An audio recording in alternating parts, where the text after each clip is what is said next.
good morning, all of you. First of all, I welcome everyone for this webinar jointly organized by Francis Xavier College of Engineering, Tirunelveli, and Scientific Computing Solutions, SES India. See, the main objective of organizing this webinar is to focus on to the student community particularly. Of course, the 1,000+ registrations are majority of the student community, particularly engineering students of different branches, interestingly. And of course, we have hundreds of faculty members also enrolled for this webinar. So most of you have some idea about the analytics and data science field and its scope in the coming years.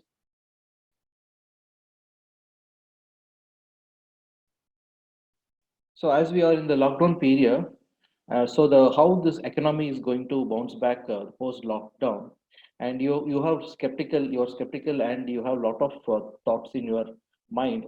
How my the situation of the job market will be. Definitely, it is not as equal to the situations how we were at maybe probably October, November, December of 2019 and early January. We had a very good time, a very good momentum, and the lot of recruitment was going on at a different segment, right from the freshers to 5 to 10 years experienced data scientist. But of course, post lockdown, definitely, not only in India, across the globe, we can sense some kind of slowdown in the recruitment process across different verticals. Definitely, mildly, it will affect our analytics domain too. But this is the best time you can equip yourself, your analytics skills, and the related softwares and the mathematics. Very importantly, you should understand the data science field is about you need to. There are three things. One is what the tool and the software. What we are going to discuss today is Python, and number two, it's a you should have a very good passion towards math and statistics. Uh, what you have studied from your school days, statistics, of course, really it makes sense in today's analytics trend. If you have a lot of interest playing with the data, definitely this is the field for you. And many of you coming from the different background like mechanical engineering, civil engineering background, computer science, and IT, circuit branches like ECE, EEE, instrumentations, biomedical engineering, and so on. Irrespective of your discipline, this data science field is common to everybody because in every field we work with data, right? Like civil engineers, they're working with, for example, they wanted to analyze the concrete strength. What are the different propositions of the materials they have to mix up to get the expected strength of concrete? And similarly, the mechanical engineer students, you work with several data related to manufacturing, production related data. In fact, today's session, I'm just going to highlight an interesting data set. It's a very popular data set like cars cars 93 data set is very popular data set among the data science community, analytics community, because as a car data set is quite everybody will understand easily. Okay, we know that some technical specifications of car in terms of what is the engine capacity, the horsepower, how much of mileage that car gives, model, and some basic attributes about the car. Uh, so I'm going to briefly going to tell about how fascinating this data science field is, how really you can take it as your career option. And in fact, the last 2019 survey tells it is the highest paying job. The data scientist domain is the highest paying job market in recent times. But you should be equipped yourself with the necessary skill sets. So that is what we are going to discuss in this webinar. So the people from the circuit branches like ECE, EEE, and instrumentations and all, today we are living in IoT, Internet of Connected Things. So there are lots of sensors across us, and how data has been collected from the various sources, like different atmospheric sensors, and what kind of decision making we can do with those sensors, uh, data-driven decision makings. So definitely, the fields like speech recognition, speech classification, the face recognitions, like image processing, pattern recognition application, computer vision applications, the driverless car applications. All these applications, definitely those people are coming from the circuit branches. You can appreciate because you have a very good sound knowledge on signal processing, image processing, and of course, you had a very good uh, knowledge on statistics and probability theory and random process. In fact, lot of concepts in the data science is borrowed from information theory. As you get along with the subjects, gradually you can understand. So definitely, the people are from the electronics and communication background and electrical engineering, or if you may be from instrumentation background, definitely you people also can appreciate this field very well. And obviously, there is no doubt computer science and IT engineering students, you will love it. And already you have studied a different kind of databases and all stuffs. And mildly, you might be having a little doubtful about what is the difference between data science field as well as big data. So there is a definitely there is a difference in the work profile. So you should not mix up with various terminologies and jargons in the job market. You should have a very good clarity on what really you are interested in, what is your strength, where exactly you can fit in. Okay. So once I tell the workflow, you'll get some idea whether you are going to really fit in the data science role, or you're going to fit into the big data role. Basically, we have two major domain. As you see, every industries they have their own business data. What they wanted to do in the current situation is they want to convert their data, the current data which is available in their own organization, into valuable business insights. In turn, that is going to help them to make a data-driven decision making. Okay, that is the whole agenda and idea behind why every industry is now moving towards artificial intelligence, analytics, and so on. So again, when we are talking about this, you might get confused with the terminologies like what is AI, okay, what is machine learning, and what is deep learning. All are interrelated terminologies, right? So you should have some good clarity of understanding. So I would say artificial intelligence is a huge, the superset of all. Okay, I would say this is a superset of all artificial intelligence, right? You wanted to predict a person is a healthy or a disease. You need a model. That model is going to predict whether the person is having a particular disease or not. Definitely, it is a having an artificial intelligence capability that model is having, and anything, any mathematical model or any your software program which has the capability to work like a human expert. As a medical expert, as a healthcare professional, how a doctor diagnose a disease, suppose your model, artificial intelligence model, is going to do that job, definitely we can call it as a artificial intelligence. Okay, that a model, a piece of model, or a piece of computer program which is going to make a human like decision making, that is a classic definition of artificial intelligence. And what about machine learning? Machine learning or the set of algorithms, okay, to achieve that artificial intelligence application process. So we have plenty of machine learning algorithms today. We have a bucket of several algorithms. So the purpose of all these machine learning algorithms, going to learn from the business data. So instead of writing the if-then rule explicit rules, these algorithms trying to find out certain patterns in terms of their model parameters.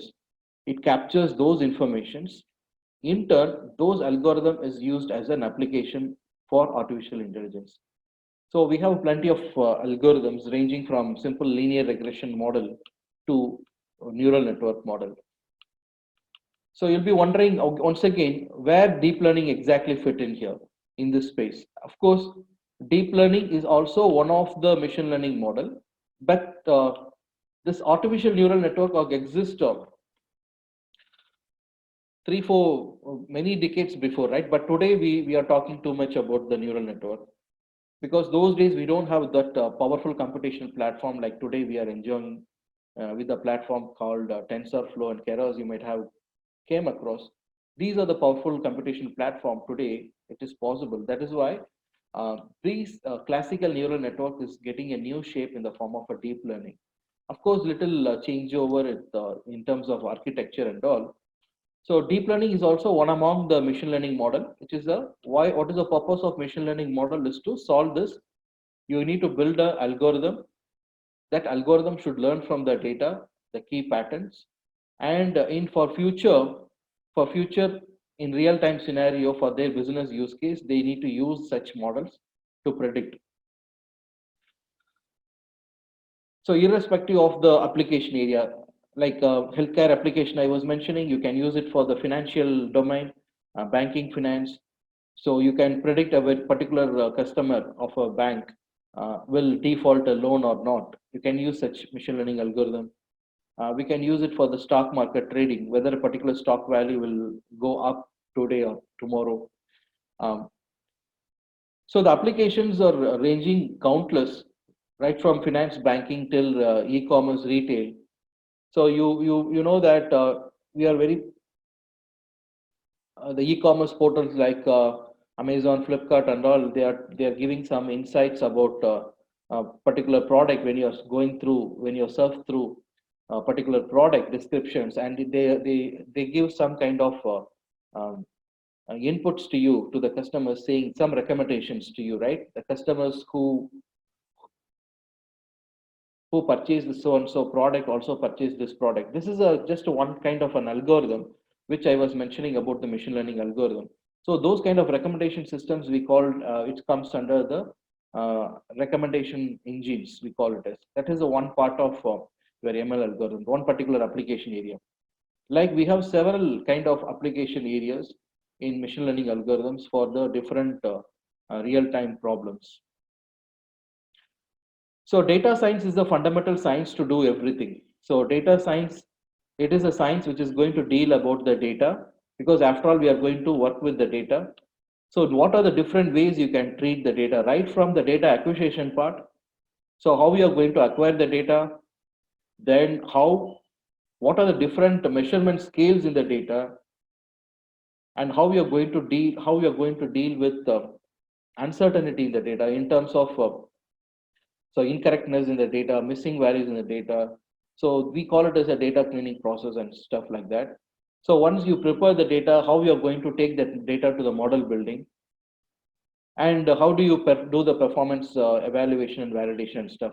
So let me summarize this data science analytics or the complete this AI artificial intelligence workflow in your real time scenario.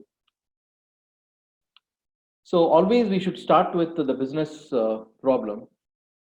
What is the business problem, right? So in every business, people wanted to have their artificial intelligence capability. So the ultimate goal is data. Everybody wanted to make a data-driven decision making.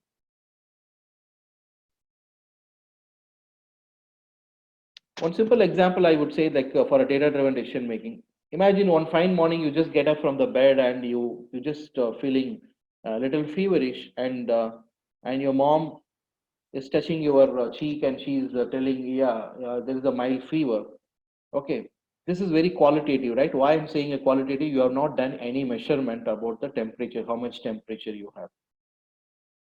But imagine rather touching if I measure the exact temperature by the thermometer, okay, so thermometer reads uh, your temperature in terms of Fahrenheit, and it's going to say so you have so and so temperature, which is of more quantitative, right? So your real life problem also, your real life data also will be having a mix of quantitative and qualitative data, and the whole idea of your data science application area, that is artificial intelligence and analytics, the whole idea agenda is we wanted to make a data driven decision making in our business problem. It means what? 10 years before, even to couple of decades before, and those days still people, many people are successfully making the businesses, right?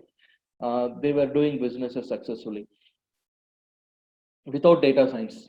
Now only we are talking too much on this data science, artificial intelligence, analytics, and so on. 20, 30 years before, nobody was using this, of course. Uh, like the level of quantum level what we use today when compared to today's. So those days, people were doing business, they were making a business decision based on their experiential knowledge, right? So experience. So purely they trust their experience, intuition, and gut feeling. So everybody, each and every individuals, we have an experience, intuition. Once you are master a particular craft, right? Suppose you are a genius in playing guitar, or you are expert in playing piano, or whatever the skill you are master. Once you get a very good experience, so always your experience will drive you in certain playing certain notes, or your intuition will guide you. So similarly in the business also, uh, already the domain experts, they have a rich amount of experience in their business, day to day running the business. But that allowed, in today we are living in the information age, right? So that is why every industry, they started thinking about we are generating lots of data in today information age. Is it any meaningful insights I can draw from this data? In turn, those meaningful insights should lead to a very meaningful data driven decision making. Thereby, yeah, every company look for increasing how I can efficiently uh, operate my strategies, and thereby every company they would like to get a profit making. That is the whole idea of introducing artificial intelligence in their everyday business problem. So understanding the business problem and the client requirement is very crucial part of building any AI related model. So right from the business problem, so what is actually required? Based on that, you have to look for the different data sources. Okay. So what are the different data sources? In every organization's data will not sit in one particular source, right? So you will have your data will be at different places. Suppose a particular company is dealing with IoT related data, sensors data. So you have to acquire all the data from the IoT devices. Or if some organizations, it is like all the production level data are stored in SQL tables and all. Or some people will have everyday data generated in the spreadsheet, simple spreadsheet, and Excel spreadsheets and all. So how basically your data are sitting at the different sources, and maybe you people are taking data resources from data lakes or data warehouses. Okay, so data warehouses. So initially I was talking about you should have a differentiation between data scientist and big data architect. There are two roles are there. If you wanted to focus more on the data, if you are very good in already dealing with database and databases like Oracle database, IBM mainframe, and several years already worked with, you are very good in the SQL data handling. So if you have too much passion towards data handling, data acquisition, and data merging process, if you are fascinated about that. So today in the big data world, we are dealing the big data uh, in terms of different, um, the latest terminologies. dealing with the big data organization. They have a big data in certain organizations. They have it in the Hadoop clusters. We call it as a HDFS file system, or Spark. Their data is spread in their RAM spaces. We call it as a Spark. So if you have passion in dealing only with database management and organizing, collecting the data, organizing and collecting the data, merging the data. So we call it as a big data architect. This profile is called as a big data architect. Here you are not going to do anything working on knowledge discovery part, or you are not going to do work with any machine learning algorithms and all. Your role is to streamline all the data which is coming from the various sources. So collect, accumulate, and give the data in a proper format to the data scientist team. So mostly the big data engineers or big data architect role is in data uh, collection process from the various sources, and you're giving in a proper format to the data scientist team. And of course, again, this others data engineer role will be very crucial when once the model building is done by the data scientist team. Again, the data architect will come in place to deploy the model to the client. How the client is maintaining their data resources, whether the client they have a HDFS file system like Hadoop or Spark file system, or they have simply they have the data in their SQL base, or they are maintaining in the cloud platform. How the client data, their day-to-day production data is streaming in. Accordingly, the architect role is to deploy the final machine learning model to the client requirement. So again, the data engineer is playing a crucial role. So once the data is presented to the data scientist team, from here onwards, the data science part will taking into picture. So data scientist. So what are the goals and objective of a particular data scientist once the data is pooled and it's presented to the data scientist team? So the data scientist team, they started analyzing the business problem. So what need to be done with the data? What we need to do with this data to solve this business problem? So right from they start exploring the data. Once they explore the data. So in data science, we call this as the EDA, exploratory data analysis. So we can also say visual analytics with just presenting a dashboard. So these are all the different terminologies related to when you start exploring the data. And once you start exploring the data, there are various understanding you'll come to know about the data. What are the different kinds of attributes and variables in your data? What are the characteristics? So I'm going to come to that part very shortly.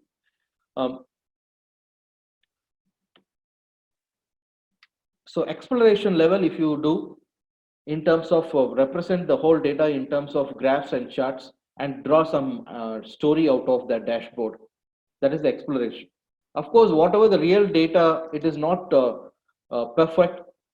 So it has lot of uncertainties, as I mentioned already. So once you do the exploration only, you'll get to know about what are the flaws in the data in a particular attribute. So that you can identify while you are visualizing the charts, and whether the data is perfectly distributed, continuous normal distributions. These are all the terminologies you may not be aware of. So you just try to understand this in a broader picture. So once you explore the data, you'll get to know about what are the different kind of data cleaning or data transformation techniques I need to do to prepare my data set very suitable for the model building. Okay, data cleaning or data transformation, different data transformation techniques. So once your data is ready for modeling, next you need to work with what type of model is more suitable for this data. So broadly speaking, when we start building a machine learning model with the goal of building a prediction model, in general, in broadly, we have a regression and classification model. Of course, we have some special cases, as I mentioned, like recommendation system is a special case. And we have a when we have a time series data, there is another set of data which is of a very special case, like a time series data, uh, hourly recording of stock prices, trading prices, or even daily recording of gold prices, or you can say the fuel prices. So always you have a timestamp attached with any data set. Those data sets will come in an exclusive category called time series data analysis. So those are the subfield of ML. So we have to master it. There are certain data we are living with lots of text, right? We are living in you're giving a Twitter feed, comments uh, about a particular product or services. Those data are all text data, right? So to deal with those text data, again we have a specialized field called natural language processing, text analytics, text mining. But predominantly, what I'm focusing in this session is I would like to focus on tabular data set, numerical data set. What are the predominant model possible with working with the tabular data set? So I'm not particularly focusing on a text related data that comes in text mining, or it's popularly called as NLP. So the other subfields I just mentioned in the bracket, because you should not come to the conclusion only all the ML models, it's dealing with regression and classification only. So we have other models like natural language processing. It's also called as a text mining. We have a different set of algorithms to deal with this. So of course, we can do a prediction model for text data also, but so handling a text requires a special treatment. No? So how we are going to convert the text data into a numerical representation and all. So for that, we need to have a special understanding on deal with text related data. And again, there is a specialized area when you deal with time series data. As I was mentioning, even atmospheric data set, like to forecast the weather. Suppose I have a last 5 years uh, the monsoon data set. Once the monsoon is onset, so daily I have a report of each and every day. For example, starting from June 1, how much of rainfall recorded in a particular area in which the monsoon has started. So June 2, how much of rainfall recorded. June 3. This is a date associated, right? So such kind of data, we do time series analysis. Time series analysis. So predominantly we use the word forecasting for time series data set, forecasting. So we should not get confused between the terminologies here. So prediction is different from forecasting. So prediction, generally we refer regression and classification model as the prediction models, and forecasting we use it generally for the time series data, we use the word forecasting. And of course, recommendation engines. Again, the recommendation engines comes under the special categories. We have a different set of algorithm to deal with the recommendation systems. Okay, and so this session, I just wanted to highlight on a tabular data set. What are the different prediction models we can work with? What is the scope? So I just quickly tell the difference between regression and classification. Is simple. For example, your data set is about some meteorological data set. You wanted to predict a model. A model has to predict and say uh, for a particular set combinations of atmospheric parameters. Like if I take a parameters like today's temperature is this much, and the humidity is this much, wind velocity is this much. So on so and so these atmospheric parameters. So what is the probability it will rain today? Okay. So probability in the sense, again, I just wanted to calculate what is the probability, what is the chance of getting a rain, or it is a no rain day. So I wanted to just simply predict with this whether it's going to rain or not. So that kind of model, because my prediction variable, my outcome variable, it is going to be a qualitative in nature, right? Whether it is rain or not. Okay, rain or no rain, no rain day. So if your outcome variable, the variable in which you are going to predict is very qualitative, like very disease or healthy. In a healthcare data set, I would like to say whether the particular person is having a disease or healthy. Not necessarily two classes, it can have a multiple classes also. So healthy person, T1 type of cancer, T2 type of cancer. So now it comes multiple classes, right? So, but the outcome variable is a qualitative, it's a categorical. So such models, I would say like a classification model. Okay, instead of predicting whether it will say rain or no rain day, assume that my model, I would like to build a model. This time my model has to predict exact millimeter of rainfall. Okay, it's going to have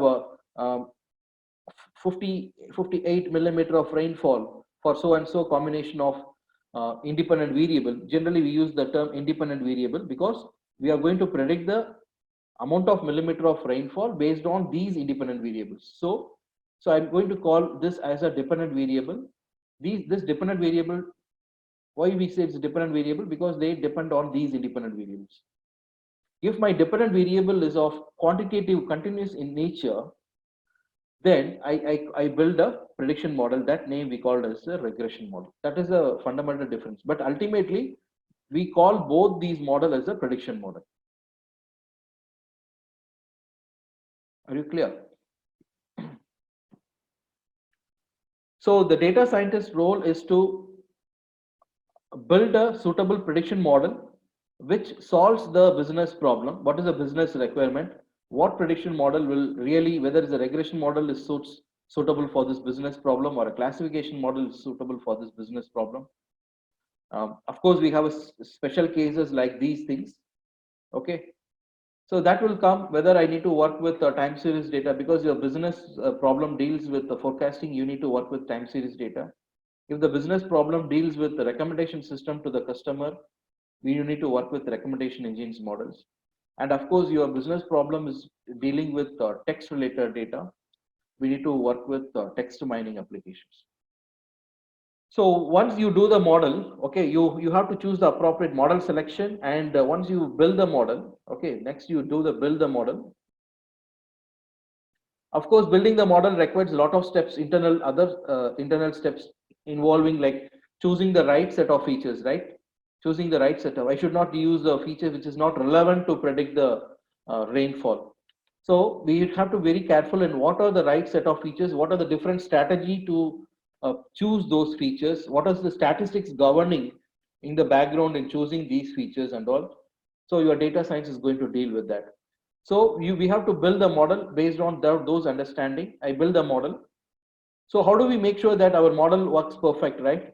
So we need to validate the model. We need to do the performance analysis, validate the model.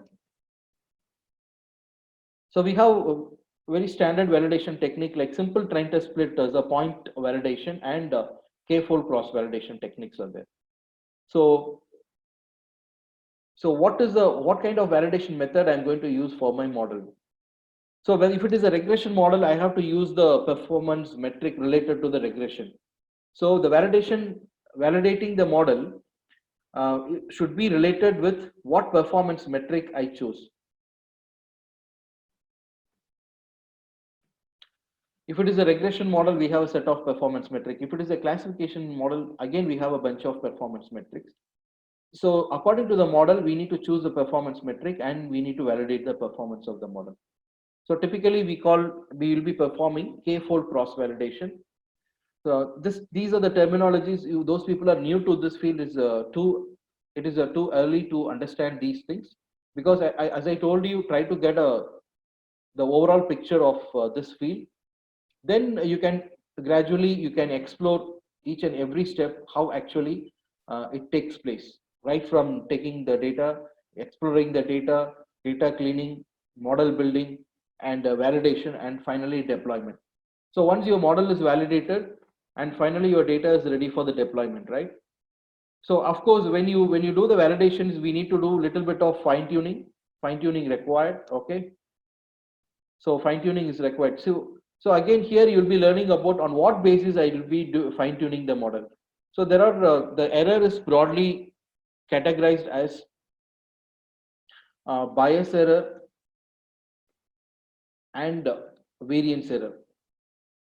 So any machine learning model is associated with these terminologies, bias error and variance error. So when you do the performance evaluation, you'll come to know that how much of whether your model is too much suffering with bias error or too much suffering with variance error, Accordingly, you need to fine tune your model, and you need to optimize your model,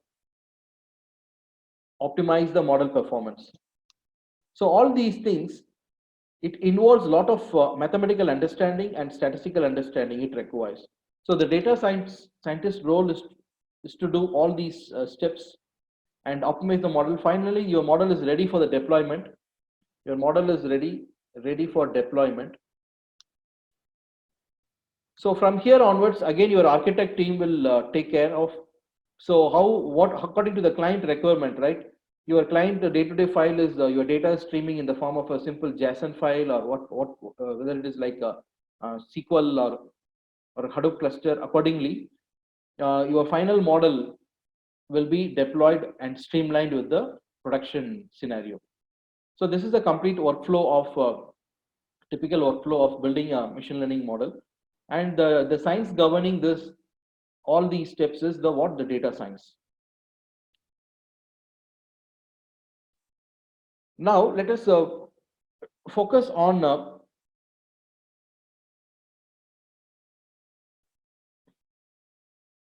certain basics. Okay, certain basics, so that you'll get to know about what really you need to start the moment you have a data in your hand. What are the quick things you can do with play with the data? So this will give you at least some understanding and interest in this field. So let me start with once you start analyzing the data. So the data science is a field which is going to deal with the data right from the data acquisition, data processing, data understanding, data cleaning, and getting some pattern out of these data. So it is about science about data. So when we talk about the data, we should know about what are the different type of measurement scale. Every real-time data is a combination of a mix of various kinds of data. So the very fundamental idea about a data science, we should start with how do I measure a particular variable. So I would start with the different measurement scale. So what are the different measurement scale? So there are 4 major measurement scale when we start measuring data. I will just start with the simplest, and we'll go with the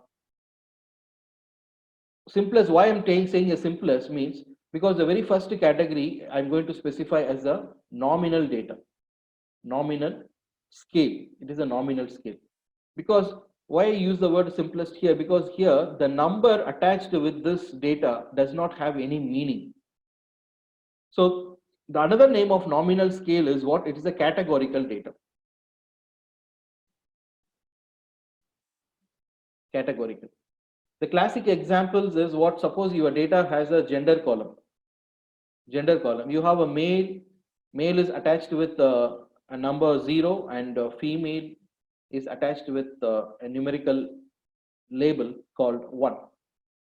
See, the idea of measurement, what is measurement? Any object you need to represent in terms of a number. That is our fundamental idea about the measurement. You measure the length and you specify the length in terms of inches or centimeters. So you represent the length or height or weight. These are all the different measurements. So here also gender also is a measurement you would like to represent in terms of some numerical value. Maybe I say attach 0 and 1 here. For the nominal scale data, the number does not have any meaning attached actually. So the higher the number, no, the female is superior than male, or if male is represented as 1, male is superior than female, nothing like that. There is the number does not have any meaning at all. It's just a category. It's just a label. Maybe one more example, I would say like a Jesse, the player's Jesse number. Maybe you just take a cricket player's T-shirt numbers. So for example, player 5, he's having a T-shirt number like 10. Another player is having player 10. He's having a different T-shirt like 25. Okay, these number does not make any sense. The higher the number means the best player. The smaller the number is a weaker player. Nothing like that. Here, actually, the number does not have any meaning attached. It's just it's a category. So that kind of scale is called a nominal scale. Number two, the second type of scale is ordinal. So this kind of this scale is slightly here. The number, I would say, the number has meaning. Example is ordinal means it's a rank. It's talking about the rank order in your classroom. So you have no ranking system, the first rank, second rank, third rank, and so on. Or in any competition, sports, athletes. Let us say I'm conducting 100-meter dash, and you are picking the top three. Okay, first in the race, first, second, third. Mostly this ordinal or even ratings also. Suppose you give a movie ratings. So 0 is very poor, and 1 poor, and 2 you can say it's below average, 3 is average, 4 is good, and 5 is excellent. These ratings, ranking, these are all comes under this ordinal. But here you can notice number has meaning. Definitely a person has a number 1 is attached to a particular object. It has a meaning. It's a first rank holder. The number is attached 3 definitely is the number has certain value. But when we look at the third one, interval scale, let me take an example. Temperature or time.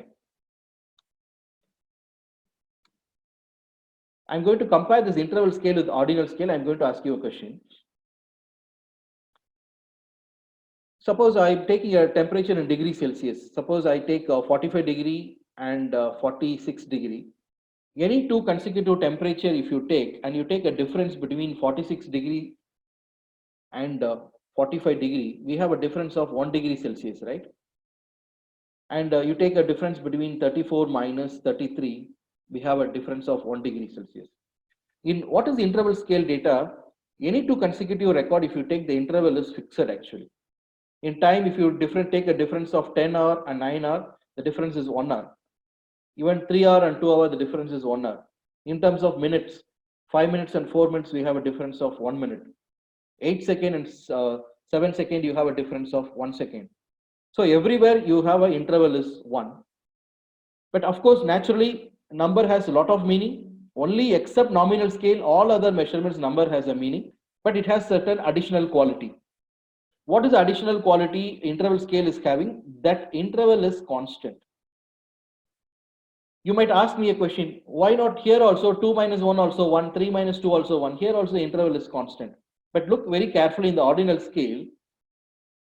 You might have realized sometimes you will be talking to your friends and family saying, just with 1 mark I lost the first rank, right? So maybe the difference between the second rank and first rank may be just 1 mark, but the difference between the third rank holder and the second rank holder, the difference could be 20 marks.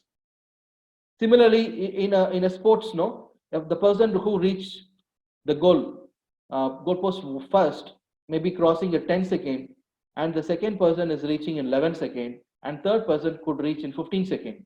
That means what we mean to say in ordinal scale, the difference, okay, the quality difference between 2 and 1 or the quality difference between 3 and 2 is not same. Whereas in interval scale, it's always same. So this is the characteristic, additional characteristic that interval scale data is having. And finally, number 4, ratio scale. Ratio scale also having all the quality of the remaining 2. It number has a, of course it may not be in the order, but number has lots of meaning.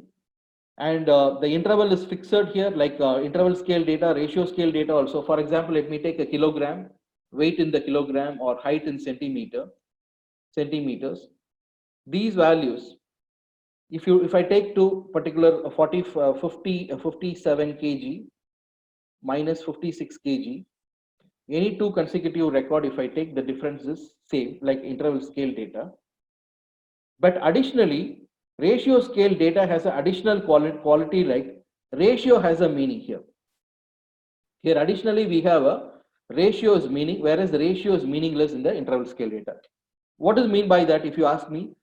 For example, I could easily say in the ratio scale data, a 40 kg person, okay, a 40 kg person is equivalent to 2 times of 20 kg person.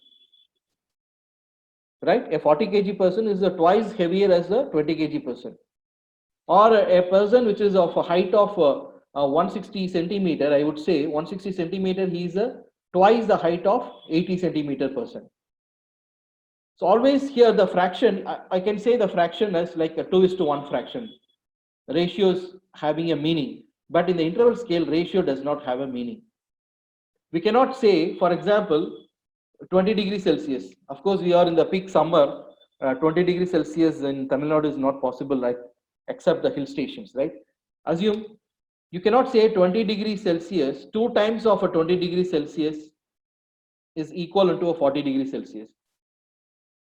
Okay, today we are experiencing around 40 degrees Celsius, right? In the summer.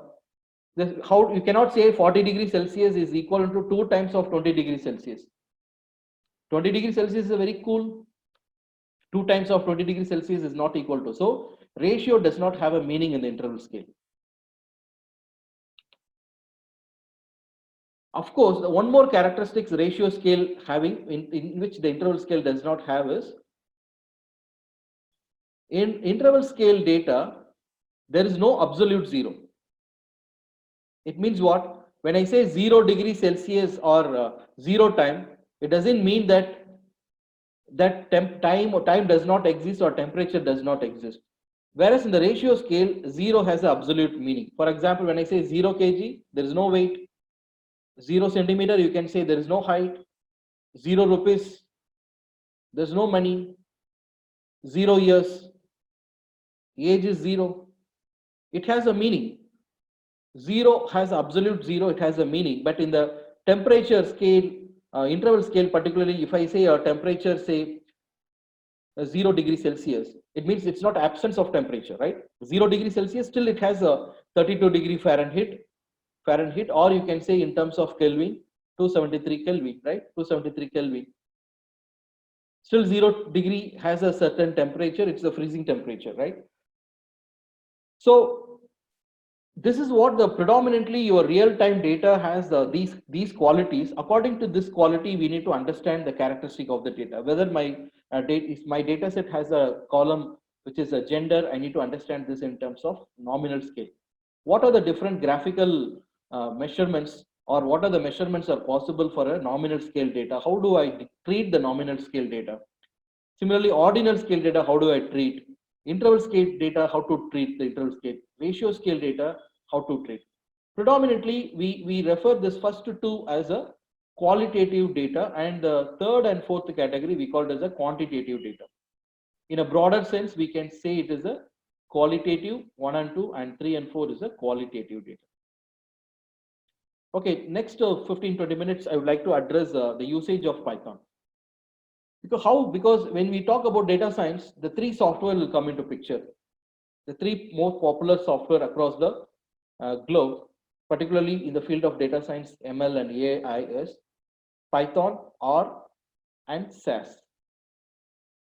These are the three, particular to the context of if you are a data scientist, you are going to develop the algorithm.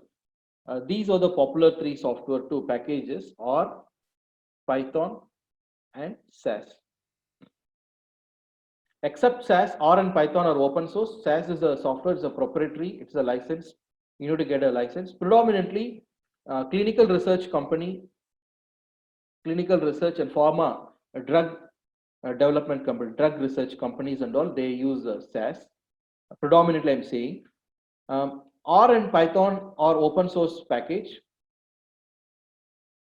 Now I'm going to show you the usage of R to handle how do we use our software, Python software in this. There are two ways to use the software in your algorithm development, your analytics practice. One way is you have to install the software if you are using a standalone machine. Okay, if you are using a standalone machine, you can install the software in your laptop or in your desktop. And every software is associated with the integrated development environment. We call it as a IDE shortly, integrated development environment. The popular IDE for Python is Jupyter and Spider. So I'm going to demonstrate Jupyter platform, Jupyter integrated development environment. So if you wanted to use this IDE in your standalone machine, you have to download Anaconda package along with Python. So you need to download Python as well as you need to download Anaconda package. So again, there are two versions, two major. One is 2 series Python and 3 series. Predominantly, people have moved across the industry. People already moved to 3 version. Now 3 becoming more stable. Earlier 2 was very popular. Almost for a decade, it was very popular, and most of the deep learning algorithm and all. Now people started using the 3 versions. So when you start as a fresh, always recommend you to start with the 3 version. And so Python and Anaconda you have installed. This is Anaconda is mainly for the integrated platforms. One is a standalone machine. You need to install both and in your local machine. The second way is we can use a virtual cloud editor. So I'm going to use, there are different major players are offering. For example, I'm going to use Google Cloud Server, Google Collab. Collaboratory is it's a virtual platform in which you can write your editor program here. So virtual editor is going to act like your IDE here platform. Also, you can have your data in your Google Drive. Keeping your data in your Google Drive. So both your data and your editor are virtual. Whereas here, the first option, you have to download your Python and integrated development environment. Also, you should keep your data in your local machine. Imagine you are working with a larger pool of data set. Over a period of time, you will realize working in a standalone machine or desktop or a Python, it won't make sense. So naturally, you have to, at one point of time, we have to move towards a cloud-based platform.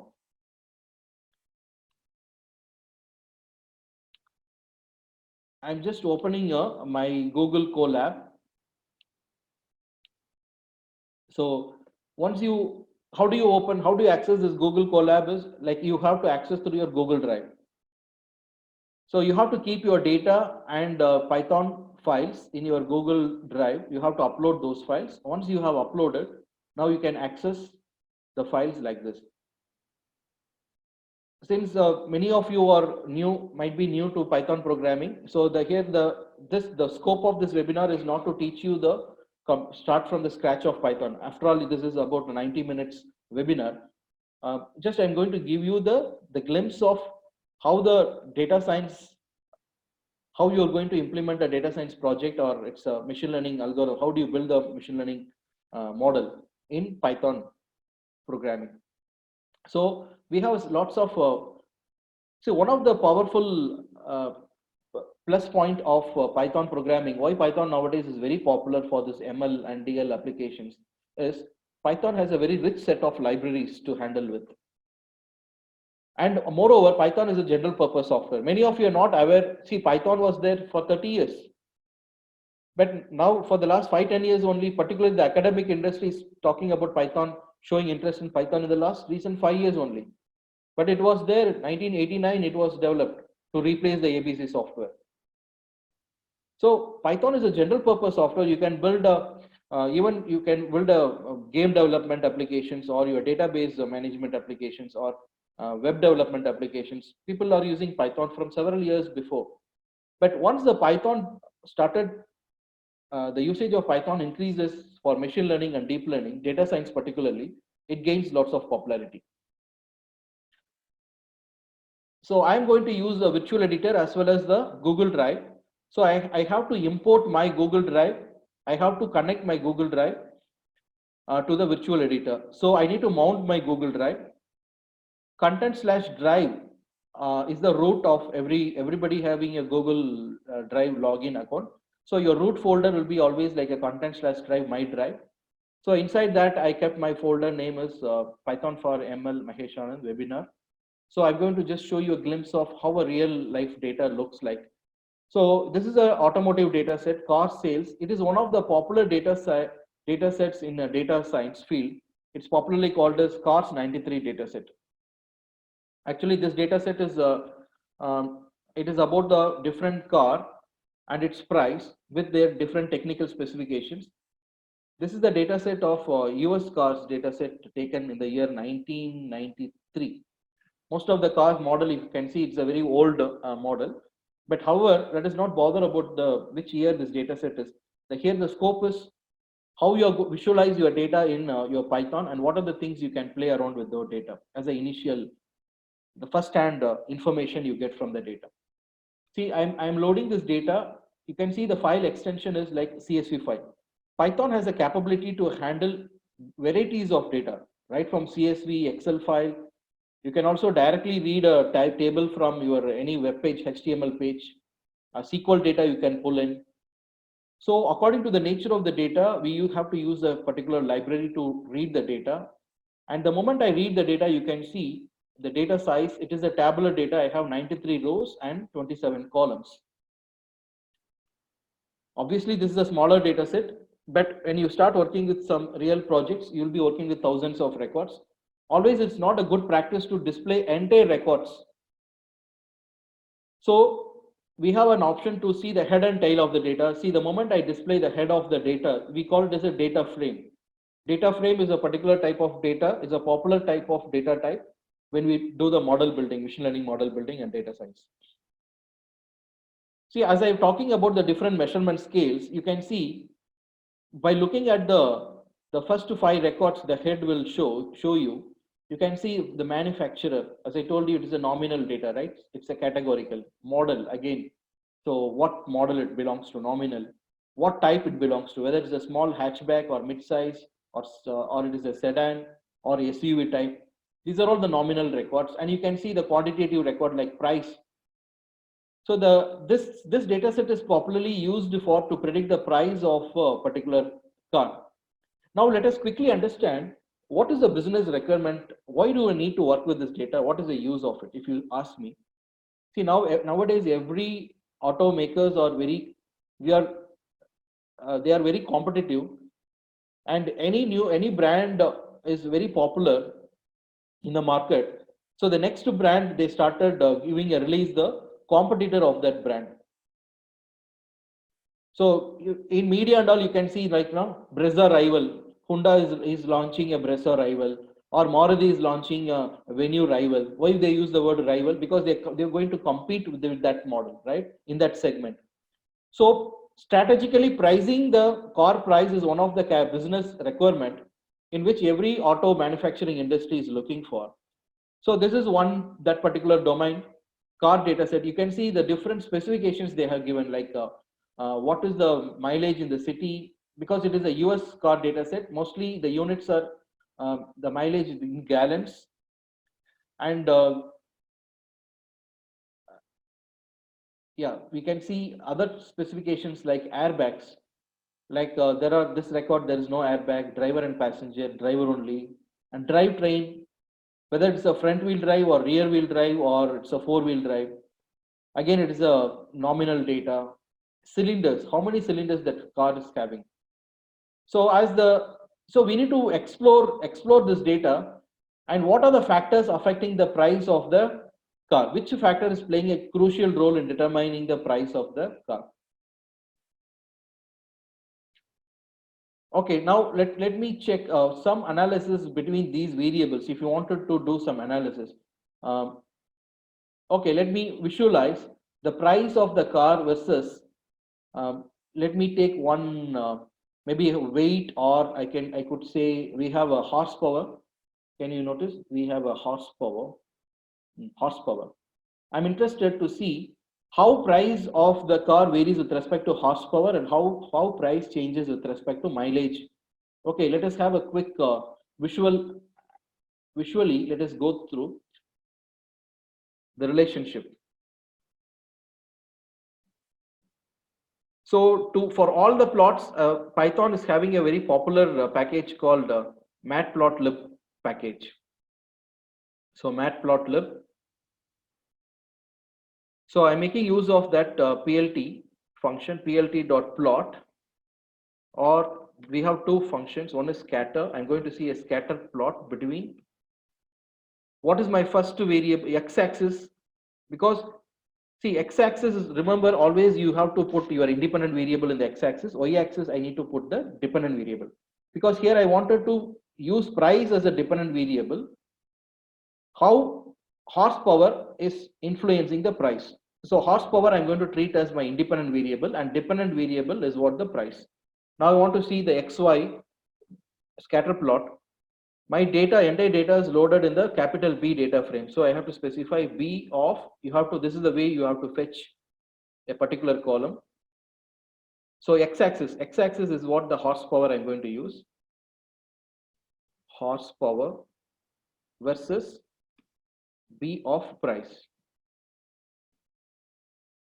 This is one quick analysis of whichever the variable that you are going to predict, because the y-axis is what you can easily decorate your graph like this.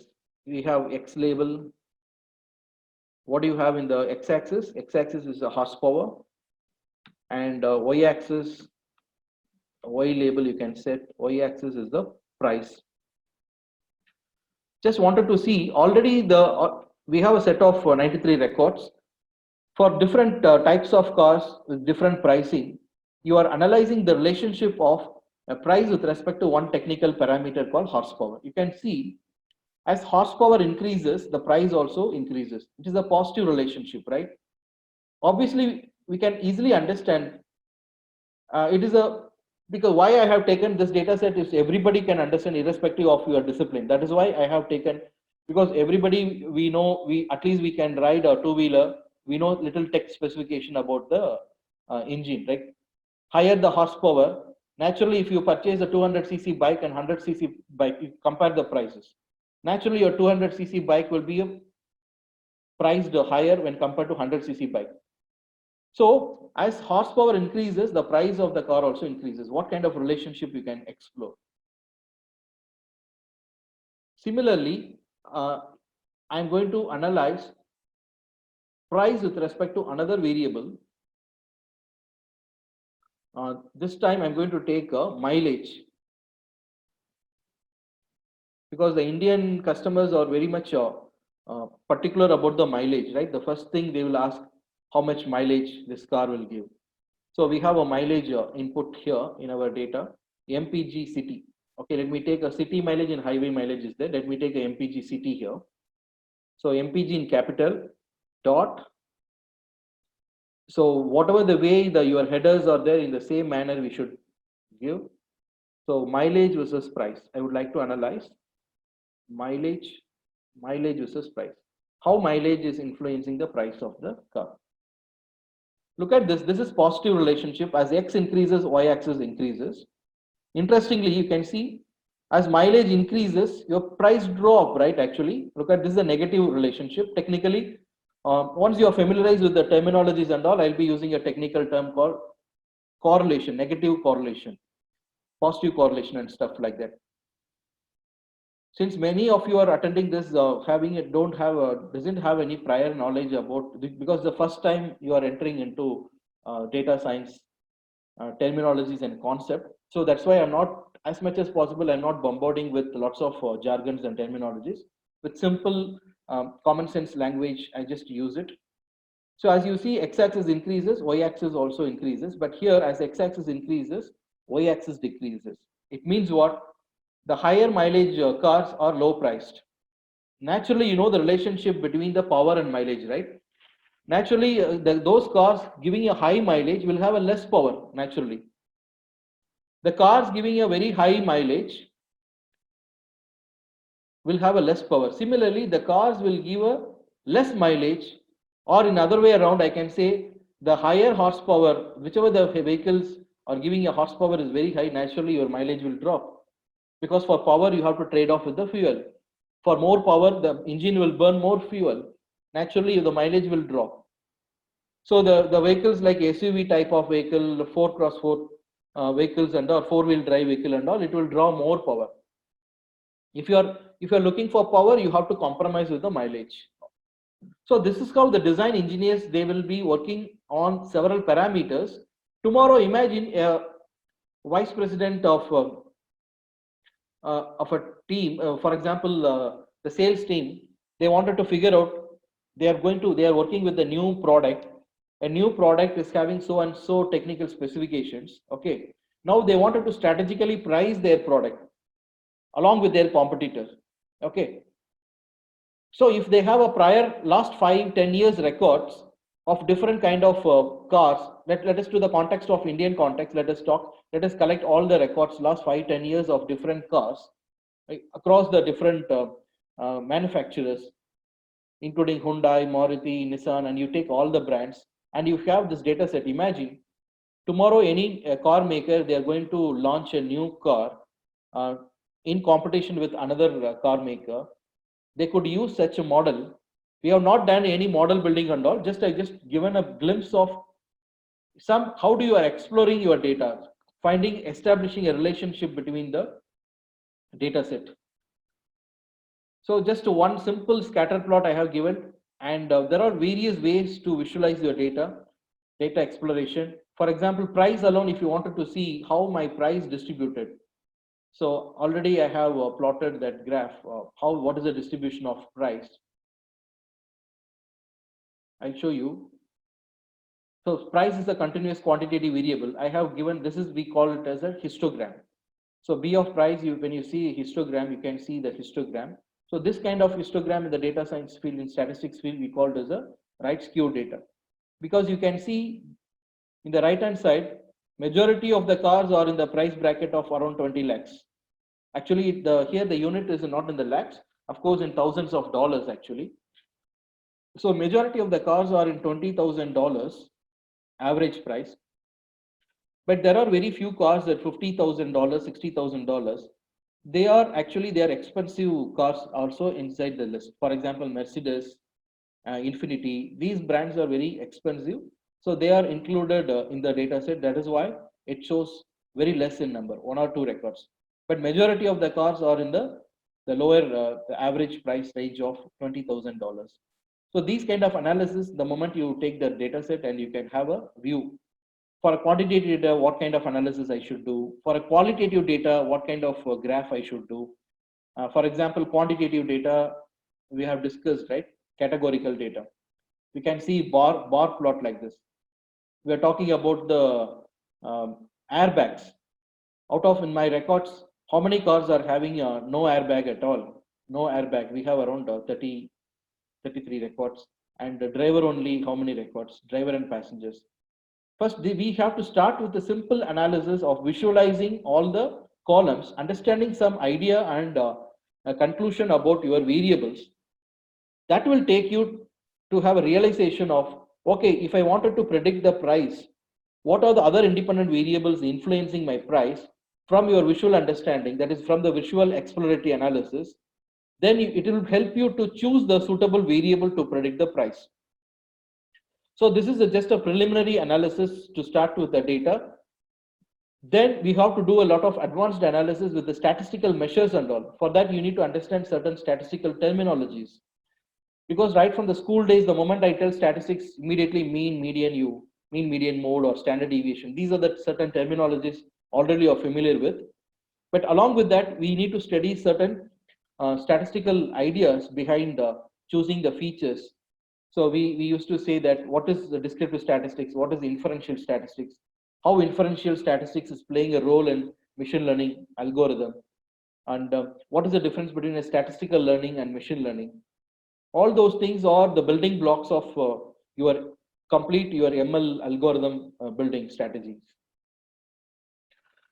So of course, this 90 minutes webinar is just going to give you a hint of how data science, what will be the future and what is the scope of data science field, the near future of pertaining to your job placement strategies. When you make it, traditionally, if you look at your seniors, most of your seniors are placed in a different domain. But in the last 2-3 years, if you see, there are many of your seniors are getting into analytics domain. So if you wanted to develop your analytics skill set, definitely you should have a sound understanding of one Python programming, at least Python programming. If it is if you know both Python programming and R programming, it's well and enough. And you should have a sound understanding of mathematics and statistics pertaining to the model building. These two are the ingredients, okay, to equip yourself as a data scientist. So what kind of roles are there for if you are a fresher or if you're 1 or 2 year experienced person? What kind of roles you will be called as a junior data scientist or machine learning engineer? This kind of job profile will be very much suitable for you if you are too much of interested in the data scientist role.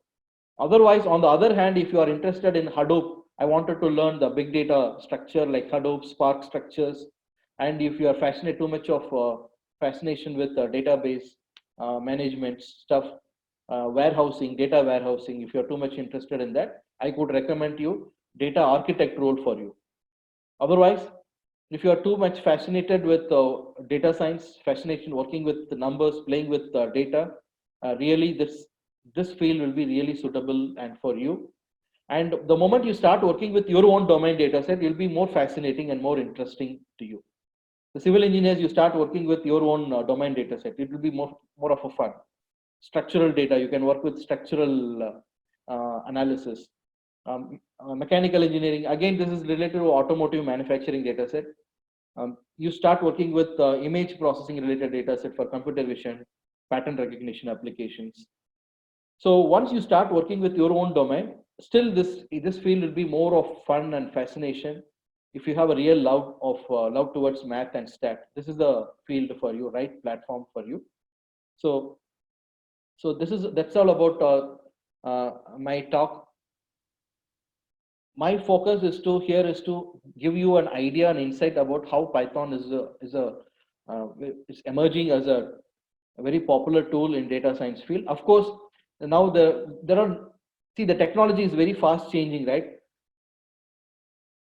So there are also other platforms are emerging competing with Python. One such software is what Julia. Julia is emerging rapidly as an to improvise the Python development platform. Of course, it will take its own time because Python has a history of 30 years history. Whatever any new tools to replace Python or not, it will take its own time.